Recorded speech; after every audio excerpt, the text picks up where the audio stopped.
All right, in this video, we're going to talk about how to append to a file in Python. This means I want to add more text, not delete over the stuff that's already there.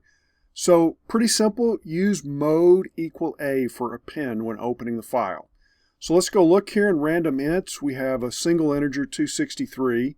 Now we're going to run this and let's go look again. And it appended it right after the text that was already there.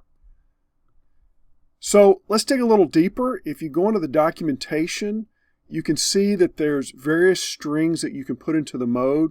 Now the default mode is R for reading and T for text, so you read text. Now if you want to read binary, you need to pass it a B. If you want to append, it's A.